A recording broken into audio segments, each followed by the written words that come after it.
L'anime star de la saison débute et c'est juste terrifiant. Aujourd'hui, on parle de Solo Leveling. Mesdames et messieurs, ici Chage et on se retrouve aujourd'hui pour parler de cette première saison de Solo Leveling qui est donc produite par A1 Pictures. Et là où c'est particulier, c'est que bien sûr, en fait, c'est l'adaptation d'un webtoon, manhwa, donc coréen, donc histoire coréenne, et ça explique pourquoi il y a des noms comme Park, Sung ou autres qui font très coréen. Et le studio, c'est bien sûr le studio d'animation qui nous aura offert Fairy Tail, entre autres, mais aussi donc Sword Art Online et compagnie. Voilà, Kaguya-sama, Love is War. Et c'est pour ça que c'est un studio que j'attends pas forcément au tournant, mais qui nous rend un rendu assez propre. On va pas se mentir, j'ai pas l'impression que pour l'instant on ait eu des scènes vraiment incroyable, même si elle marchait extrêmement bien. Je trouve qu'on a vraiment ressenti la pression lorsque les scènes devaient faire peur, et ça, on en parlera en détail, et ça, c'était juste génial. De beaux OST, mais pour l'instant, rien d'exceptionnel, et c'est normal, on est juste au début. Et tout d'abord, je tiens à vous parler rapidement de mon histoire avec Solo Leveling, parce que bien sûr, c'est peut-être le webtoon le plus connu, je sais pas, en fait, je te dis ça comme ça, il n'y a aucune info vérifiable lorsque je te dis ça, mais quand tu parles webtoon, t'entends souvent revenir Solo Leveling et qui est terminé. Et donc là, on a une adaptation qui prend des libertés, j'ai l'impression, parce que en fait, j'avais lu le premier chapitre. Enfin, j'étais en train de manger un bol de nouilles et mon cousin m'a lu le premier chapitre parce que il était à fond, voilà, pour la petite histoire. Et au final, j'avais pas forcément accroché parce que je suis pas forcément fan de isekai, tu vois, les histoires où tu te réveilles vivant dans un autre monde. Et au final, Solo Leveling, c'est pas du tout ce genre d'histoire. Sauf que vu qu'il y a cette ambiance un petit peu jeu vidéo avec normalement un personnage principal qui doit être pété très très fort et compagnie, bah oui, ça me faisait penser à SAO et compagnie, et à force en fait, j'étais pas forcément intéressant, et ce qu'on me disait, c'était que c'était une histoire assez classique, et en soi, j'ai aucun problème avec les histoires classiques, hein. Loin de là, en vrai, j'aime bien Black Clover, et Black Clover, c'est une histoire classique, mais après, reste à voir en fait ce que ça donne. Si tu ressens quand même le frisson épique, reste à voir aussi comment c'est fait. En fait, là est toute la différence en fait entre une histoire classique, bof, et une très bonne histoire classique. Et ce qu'il faut dire, c'est que Solo Leveling, j'ai l'impression déjà, parce que mes souvenirs, c'était il y a 3 ou 4 ans qu'on m'a lu le premier chapitre, qu'il y a eu d'énormes changements dans le sens où on t'explique plus l'univers lors de ces 2 premiers épisodes et surtout lors du premier épisode. Et ça, je trouve ça pas si bête que ça, parce que là où j'avais vraiment l'impression que c'était une introduction bête et dure du héros principal avec l'histoire du donjon dans le premier chapitre, là on en voit plus sur l'univers et ça rend le monde plus concret et tout de suite ça rend le propos plus intéressant. Je sais pas si c'est parce que c'est coréen et compagnie que je vois ou que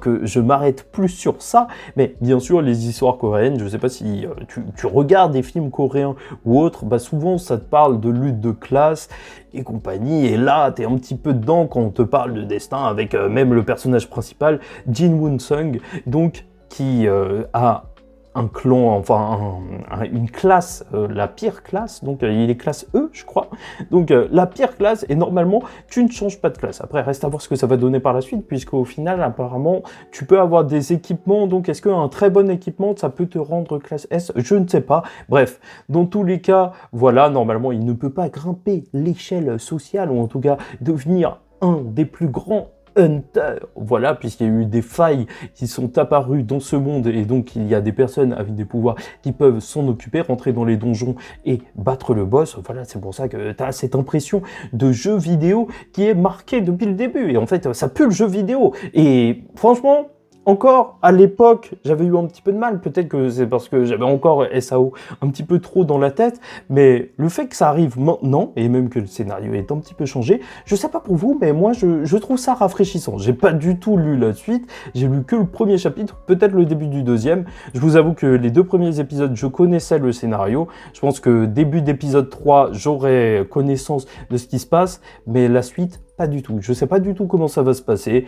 J'ai juste entendu dire que le héros est super badass, que c'est le héros charismatique, et reste à voir ce que ça va donner, parce que pour l'instant, on voit qu'il va y avoir une grosse évolution, étant donné que là, pour l'instant, celui qu'on suit là, le Sung Jin-woo, alors il est plutôt calme, assez sympathique, vraiment assez attachant, même toute son histoire comme quoi, même s'il est faible, il essaye de protéger sa famille, bah voilà, il essaye de subvenir à leurs besoins, chercher des cristaux et compagnie pour avoir de l'argent pour sa famille. Bah, je trouve ça assez intéressant et reste à voir même comment tout l'univers va se placer autour des grands donjons. Est-ce qu'il y aura une grosse menace qui sera mise en place? Dans tous les cas, il se retrouve donc dans un donjon qui est supérieur en fait à tout ce qu'il devrait faire, étant donné que c'est limite un donjon de classe S, alors que lui c'est un classe E, le plus fort qui est dans leur équipe c'est un classe D je crois, et c'est une véritable boucherie, et je trouve que l'ambiance, en vrai, parce que c'est surtout une question de ça, là, ces 2 premiers épisodes dans ce donjon étaient extrêmement bien réalisés. Tu vois qu'ils sont face à ces statues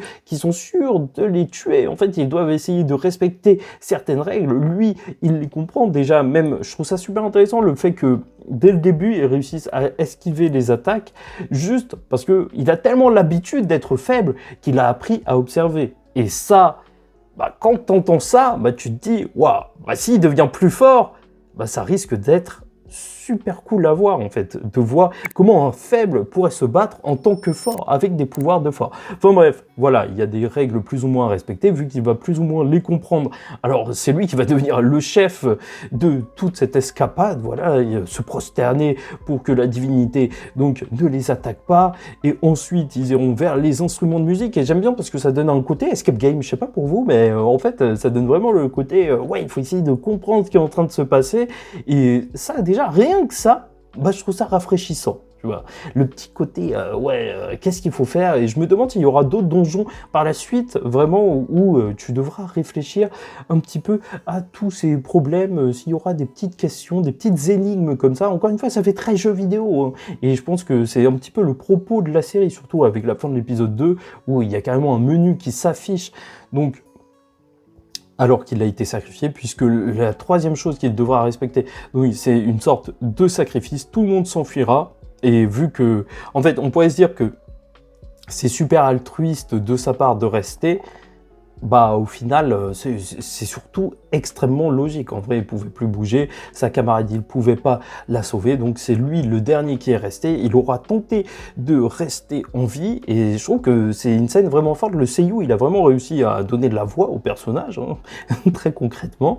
Donc, et bien sûr, toutes les scènes d'horreur, enfin, quand il se faisait marcher dessus, je sais pas si je suis encore traumatisé par le grand terrassement, mais bien sûr, ça, moi, ça me fait penser à SNK. Enfin, l'horreur, je trouve qu'elle est extrêmement bien retranscrite, la statue, elle fait peur. Le sourire était juste flippant, et je me demande même si, au final, ils auraient pas dû, bah, en fait, associer l'épisode 1 et l'épisode 2 pour te hyper carrément, parce que c'est vrai que juste l'épisode 1, c'était un petit peu léger, en tout cas ça n'y va pas avec des pincettes, hein, très largement. Tu ne sais pas du tout ce qui va arriver avec ce personnage, mais apparemment avec le menu de fin, il pourrait revivre. Voilà, après toute cette question de sacrifice, c'est vraiment le début de l'histoire, on n'a pas d'antagoniste principal ou je sais pas quoi, et d'ailleurs c'est pour ça que j'ai hésité à faire cette review, parce que pour l'instant on est vraiment dans l'introduction, une introduction qui marche. Et en soi, je vois pas forcément les spécificités de la série juste en ayant regardé 2 épisodes, et je pense que c'est tout à fait normal, et c'est pour ça aussi que même Jujutsu Kaisen, l'animé, j'ai commencé les reviews au bout de l'épisode 4 de la saison 8, mais on me l'avait reproché, enfin on me l'a reproché il y a pas longtemps, parce qu'il disait oui c'est un faux fan, il attend la hype, mais c'est juste que j'ai pas forcément énormément de choses à dire, donc là je commence dès l'épisode 2, parce que vraiment l'épisode 1, juste en parler, bah j'avais pas grand chose à en dire, à part que voilà, c'était propre, les OST ça marche. Bon, très honnêtement, j'ai pas grand chose à dire pour l'opening et l'ending qui marchent assez bien à mon avis, avec des musiques assez cool, mais vraiment, j'ai pas grand chose à en dire. Je trouve qu'ils sont réussis sans être des bangers absolus, mais sait-on jamais, hein. De toute façon, les openings et les endings, au début, t'es comme ça, et après, tu commences à te hyper, et à la fin, tu te concentres même plus à chaque fois qu'il passe. On va pas se mentir, ça fait peut-être un petit peu High School Musical, non? Mais en termes d'histoire, c'était juste ça. Là, avec l'épisode 2, déjà, on voit plus le personnage qui a été caractérisé, voilà, complètement, étant donné que, voilà, il réfléchit de façon logique, et tu sens qu'il a quand même cette petite haine envers le monde. Lui aussi, il avait une famille à protéger et compagnie, donc les lâches qui se sont enfuis, bah, il a un petit peu le seum contre eux. Et c'est pas si bête que ça. J'espère qu'on abordera ça, en fait. Le fait que... je veux pas qu'il méprise les gens non plus, ne me fais pas dire ce que j'ai pas dit. Mais, en soi, je trouve ça super intéressant pour un personnage d'avoir ça, en fait, de pouvoir réfléchir à toutes ces questions et ces choses auxquelles n'importe qui pourrait penser. Enfin bref, Alors, pour moi, premier épisode et deuxième épisode qui marchent assez bien pour l'instant. J'en attends beaucoup. C'est vrai que c'est un petit peu dommage qu'on ait que 12 épisodes. Donc, ça va se terminer assez vite. Ouais, assez vite en réalité.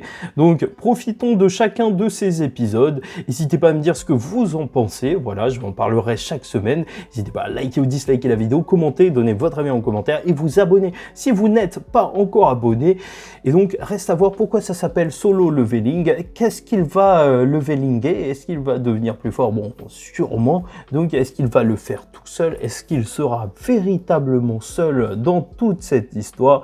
Et jusqu'où on va aller? Parce que pour l'instant, ça promet, mais c'est tout. Ça reste une introduction. Je vais pas vous mentir, c'est pas l'introduction la plus folle que j'ai jamais vue. C'est une introduction qui marche, qui me hype. Hein, vraiment, le côté donjon dans lequel tu n'as aucune chance et avec des événements horribles. Vraiment, les gens ils meurent, ils tombent. Enfin, c'est trash.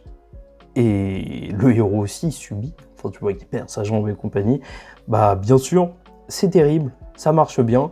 Mais pour moi, c'est pas encore la folie et c'est pour ça que je pense que ça va arriver dans la suite. Hein. J'ai très hâte de voir comment le personnage va évoluer et ça risque d'être hyper satisfaisant. Parce que partir d'un classe, un rang E pour aller plus haut, bah bien sûr, ça va marcher. On est là, on va vivre cette hype et voilà. On va kiffer. Donc, en attendant la suite, je vous dis ciao tout le monde et surtout, paix sur vous.